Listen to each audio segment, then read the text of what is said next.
Good evening and welcome back to Hispanic Speak Out. I am your host, Sandra Rivera, and we are airing on channel 194. Today we have two special guests with us. We have Leah Nash. Hello. And Carmen Torres. Hello. Welcome. And these two ladies are with the League of Women Voters in Orange County. And for those of you, I'm sure many of you have heard about the organization, but they are here to tell you a little bit about what their organization stands for and what efforts they are engaging in this election season. Welcome, ladies. Thank you. Can you tell our viewers basically what does the League of Women Voters do? What is the role that they serve in the county? Well, the League of Women Voters, for starters, has been around for almost 100 years. Okay. 1920, and so in 2020 it'll be 100 years. Oh, congratulations. And thank you. We need to celebrate that. Yes, we do, and we will, and we will.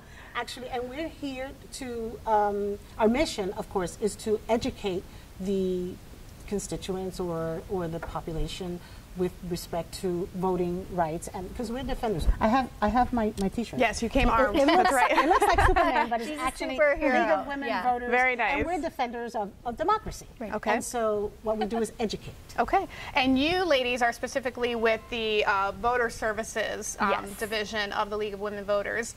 Now, with that, you're engaged in trying to get the community to register to vote, educating them on the importance of registering. Right. Now, we all know that it hasn't even been a year since Hurricane Maria, and we've had this new rush of Migration. population increase and migration from Puerto Rico. And there is a misconception among a lot of people as to the rights of Puerto Ricans. You know, they are citizens. Do they vote? Do they not vote? When do they vote? And yes, obviously the answer is that when they move to Florida, they can participate in the elections. That is correct. What efforts are you engaging in now to get those Puerto Ricans who have moved over here to get active and want to participate in the local elections? Well, we've really learned that through some research that Carmen did, that voter education is extremely important. So we want to make sure that people that are coming over from Puerto Rico understand how our system works. We understand it's a little bit different than how it is in Puerto Rico. From what I've heard from Carmen and her research is when you vote in Puerto Rico, you go out and the day places are closed. It's a holiday, so people go and they vote together. Here we don't have that culture. So we really want to educate people about our voting culture, our voting processes, and also to be sure you're registered to vote, because some people don't realize that if you're not registered to vote at least 29 days before an election, and that includes primaries, that you will not be able to register vote or be able to vote. And also, you have to have your updated information. Correct. So our climate refugees that have been coming into the state of Florida, they must establish an address, right? Meaning they have to be here permanently, and they can register. They are U.S. citizens. They don't have to worry about, green cards, et cetera, et cetera. Which is that misconception that you were talking about. Right. Because everybody thinks, well, not everybody, but there are some few people that don't realize that Puerto Ricans are U.S. citizens. That's right. And have been since 1917, correct? Right. And so at the end of the day, what we're trying to do at the Voter League, and particularly for voter services, is to engage the community, to educate them in the process. I usually go around and I do like a PowerPoint presentation to different communities. Like just the other day, I did one in Kissimmee, a location called Outreach Access, and it was very well attended. The questions were amazing. It's like the folks are really hungry for the information. And they don't realize that we vote practically every other year, because we have off-year elections and presidential, whereas in Puerto Rico, it's every 4 years during a presidential cycle, and it's from like the governor all the way down. And now they can vote for the president of the United States. And so they don't know the process, but they're yearning to learn the process. They want to engage in the process. And so the League is here to educate them, to give them that information, and to help them, with all the mechanics. Right. And we're available. We have a speakers bureau besides the Voter Services Committee. So there's folks that are sitting on this Voter Services Committee, like Carmen and other people as well. But we have a speakers bureau too. So we have the presentation that Carmen spoke about, which she has translated into Spanish as well. So we can go out into the community and tell people, give people the information that they need so that they are registered to vote and voting correctly. Right. And how do you, I know that you said these events are very well attended and people seem hungry for it. Are you encountering any apathy from that population of, well, we haven't lived here, so this doesn't really apply to us, well, they can't I'll tell you engaged. honestly, a lot of people reach out to me, and especially the media for some reason, they want to know, okay, who's doing voter registration? So I'm like, well, just about everybody. Everybody is. Yeah, you go to anything, Right. everyone's like, Yes, are and you we have so many 501c3s that are out there, right? And you have the League of Women Voters. But the difference between, these other outfits is that the League has been around for almost 100 years. Sure. And we are, this is what we do. We educate the community and we bring them the information. We don't tell them how to vote. Right. We cannot do that. We are a nonpartisan yes, organization. Right. But we have, not only do we have the voter services and the Speakers Bureau, we have a government committee, we have the environment, we have affordable housing. Yes, all kinds, and juvenile justice. And so what I want to do with this opportunity that we have here now is to actually reach out to our community and say, hey, you should engage. We welcome you to the League of Women Voters, because our community, when I say our, I'm talking about Hispanics in general.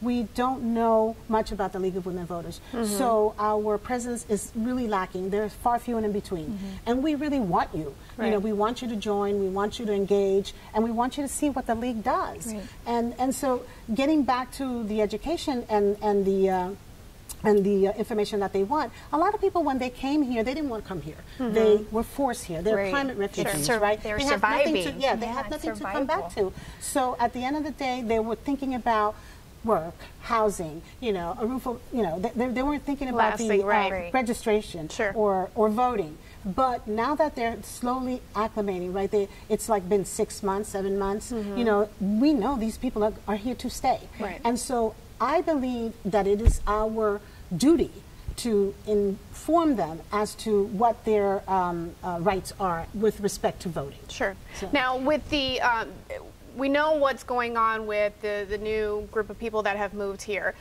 With the Hispanic population that was already here prior to the hurricane, did you find that there were issues in garnering excitement over voting?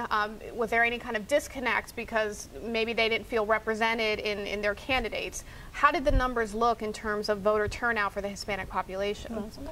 Oh, no. Carmen. Okay. Carmen actually did a bunch of research on this. Well, didn't you? here's the thing.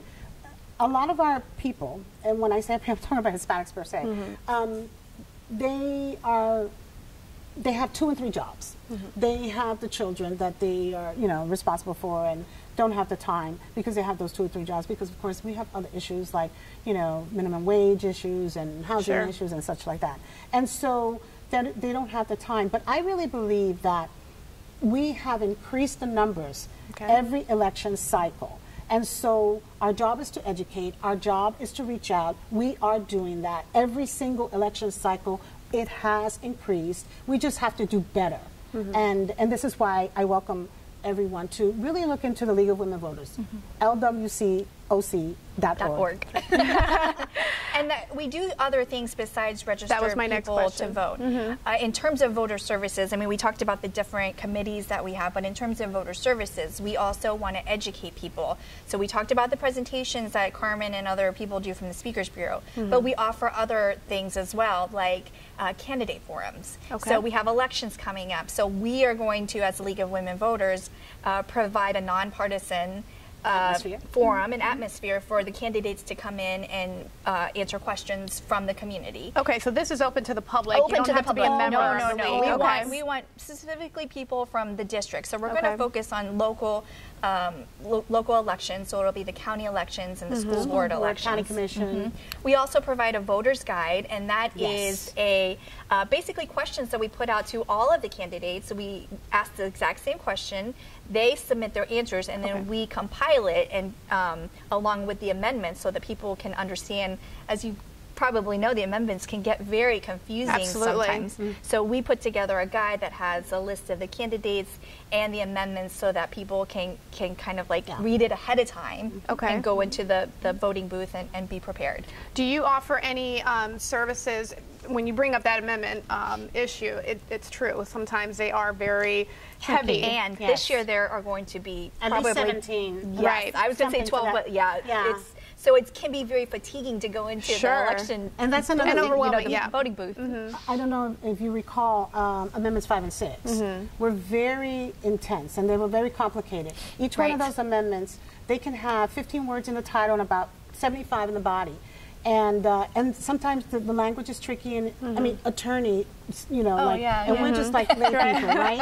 Right. Where's a comma? Where's a semicolon? Yeah. And so they make it very complicated for the lay person, and so you need time to really read them and reread them and research it. And so what the league did in that election for Amendments 5 and 6 was, you know, in the newspaper we had the amendments, all of them, and with the pros and the cons, right? And so we can't tell you how to vote, but you can at least read it and make an informed, educated decision as to how you want to vote. My concern about this election cycle is that because we're going to have so many of those amendments or questions, whatever you want to call them, that people are going to go into the voting booth and they're going to check off maybe the first 3 boxes and then walk away, and then we're going to have all these undervotes, and God knows what's going to happen with the amendment. So my concern and my want and the reason that we're here is because we want folks to really think through and take time to research, and we'll have that information available to them. And I think it'll also be in Spanish too. We do English and Spanish versions in the newspaper. And I think what's important also is what people don't realize, or maybe people do realize, is as much emphasis as we put on federal elections, our U.S. Elections for president and all of those big titles. You mean. Yeah, thank you. The word wasn't coming out. The local elections are the most important. I mean, that's what affects you directly, and I think that's a good. What the League of Women Voters does is serve the community in that way, and in really driving home the point of how important voting in a local election is. It's easy to just kind of dismiss those. A lot of people we're hearing nowadays is, oh, the line was a little bit too long, so I'm not going to vote. Well, there are tons of ways you can vote ahead of time. You can vote by mail. You can early voting. There's so many different ways that you can do it. And I encourage folks to utilize the sample ballot. Yes. The sample ballot, and I have to plug my supervisor of elections, Bill Cowles, is wonderful, and he is ahead of the curve. And he actually sent out a flyer late last week, and it is totally bilingual. It's in Spanish and in English, and it's a reminder, right? This is how you registered. It also said whether you had requested a ballot or not. So you have all this information, very, very clear. And you need to reach out to your supervisor of elections and actually request that sample ballot. I believe it happens after everyone qualifies, and then the sample ballot is available to you. So and take that with you to your voting booth. Right. So basically, anybody can contact their local supervisor of elections for the county that they live in. They can reach out to the League of Women Voters for that information. And this is pretty new, you can now register to vote online, and that's a huge thing. There you go. So they're making it as easy as possible to register to vote. So ladies, thank you so much for all that information. Best of luck in this election season. That you get lots of people to register. Thank you for joining us on Hispanic Speak Out. Stay tuned for another episode. Thanks for joining. I'm your host, Sandra Rivera.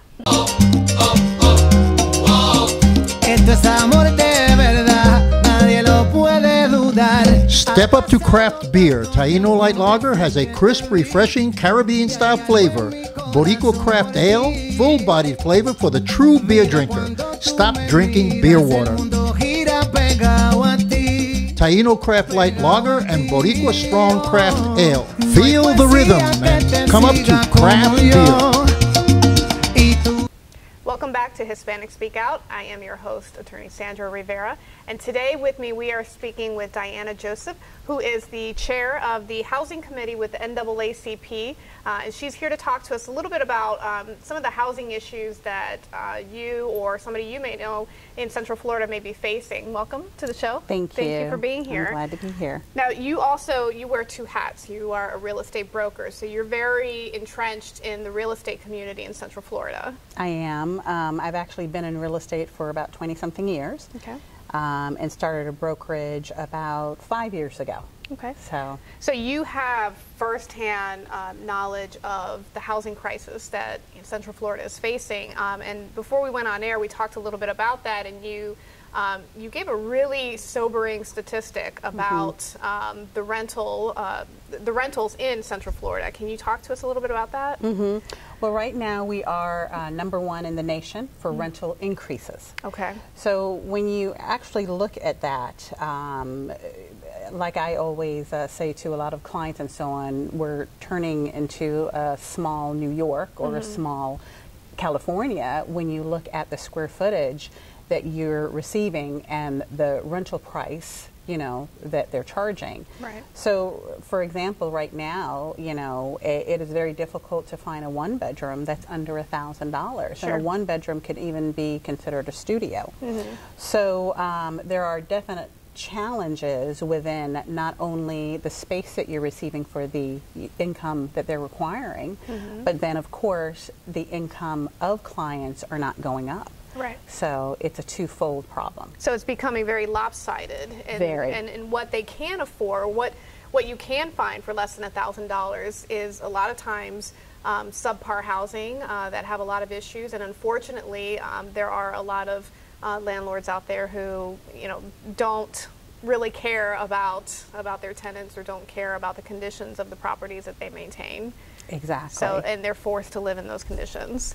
They are. So, now with the NAACP, the housing board, what are the biggest challenges or what are the biggest problems that you see other than the lopsided rent versus what you get for that rent? What are some of the problems that you've been seeing in terms of finding affordable housing, and what areas do we as a community need to be focusing on to try and fix that problem? Well, as a housing committee, I've been the chair approaching a year now. So entering into the position, the first thing was kind of to evaluate what are some of the concerns. Well, when coming on board, that's when Irma hit. And the first thing that started happening is, we had people that were calling us in distress because their homes had been affected by Irma.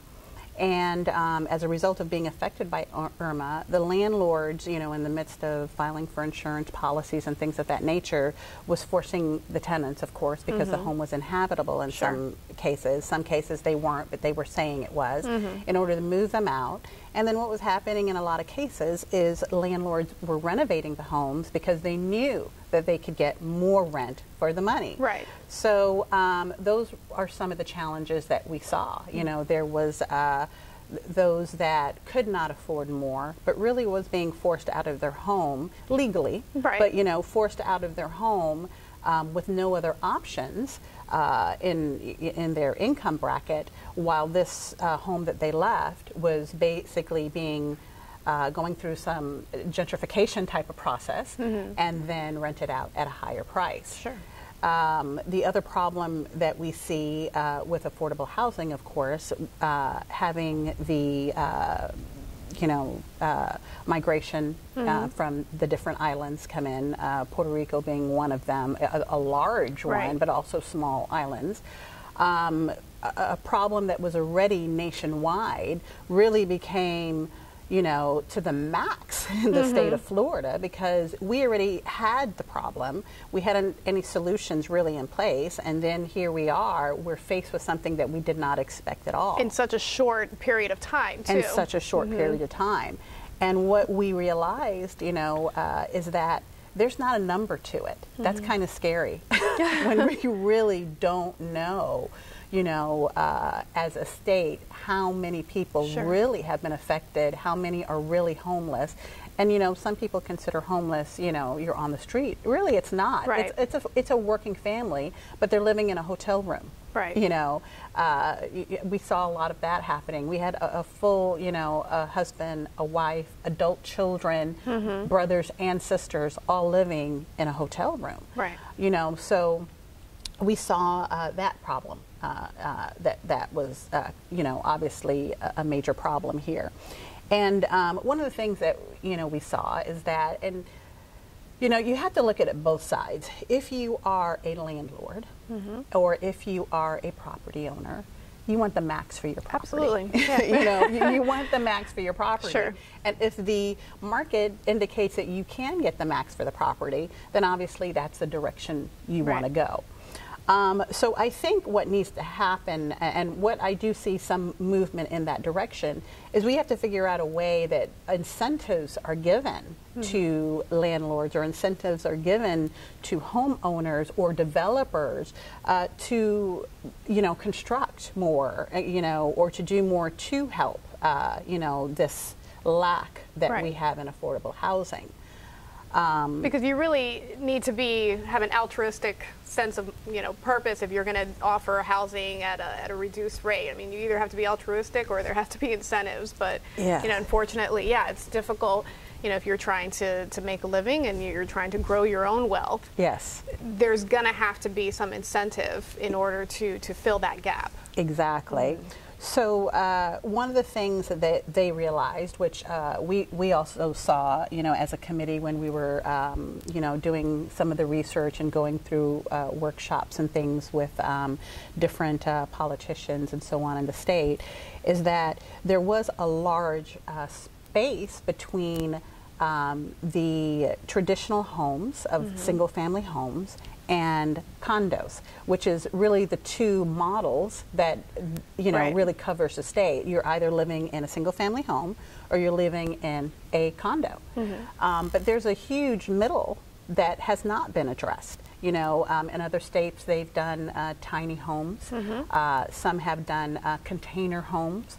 So there's a lot of middle ground that we didn't touch as a state. So I believe that they are starting to put things in place where they're more open to these types of housing, because it could solve the problem in accommodating, you know, people at a lower income or mid-income, and also giving the developers an opportunity to come in, and when they look at their bottom line as far as the development costs and their profit margin, with doing a type of model that does not consist of a single family home or a condo community, it's a little bit more workable for them. Right. And are you finding, and I know you've only been in this position since Hurricane Irma or roundabouts, are you finding that our local leaders are receptive to the problem, first off, and then receptive to these possible solutions? When you talk about the middle housing, whether, you know, instead of doing single family or condo living or multi-unit living, do you find that they're being receptive to these other out-of-the-box ideas for housing? Honestly, I do. I really do see that happening. The problem is that it's a process. It takes time. Time sometimes encompasses years. But the urgency is now, and it is not an overnight, you know, solution. I really think, in my opinion, is the solution really is with the developers. If we could find, which actually within my company, we've actually started searching for that. Looking for developers that, you know, we can say to, you know, look, we understand, you know, that you want to make a profit.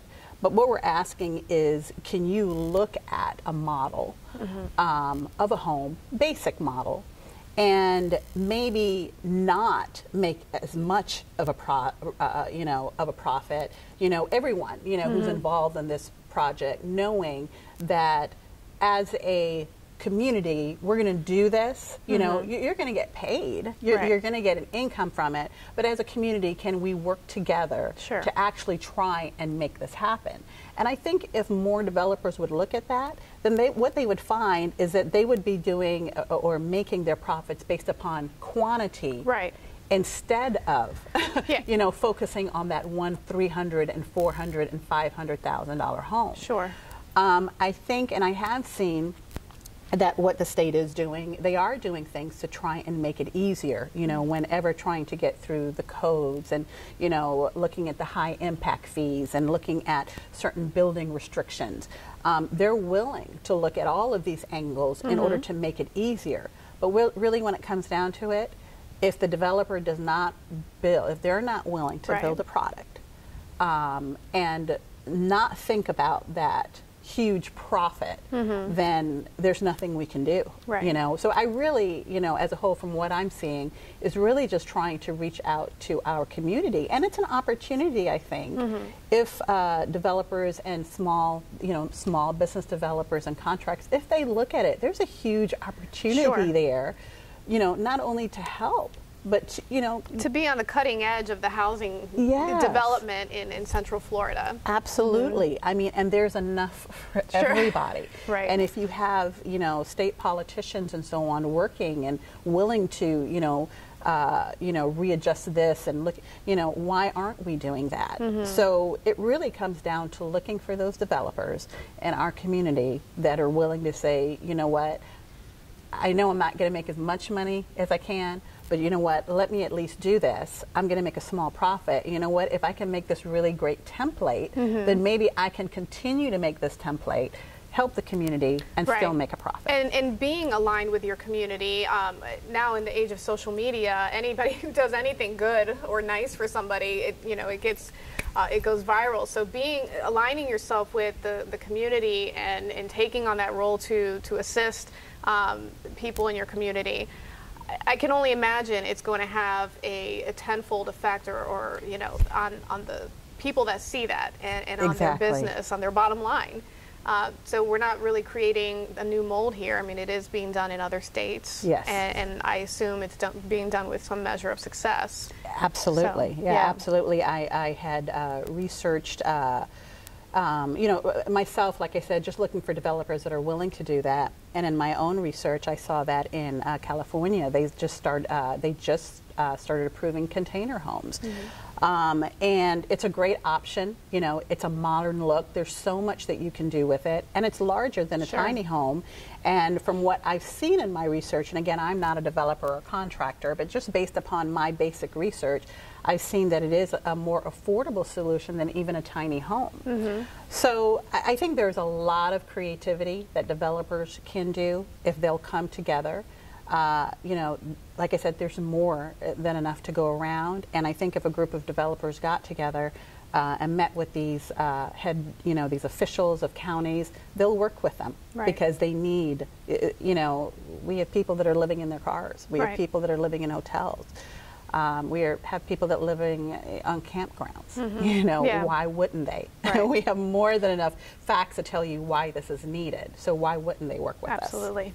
So we're actually out of time, but the NAACP does have an educational component. People can go to that site to learn more about the housing issues, and there is that component of educating the community about their rights when it comes to housing. Am I correct in stating that?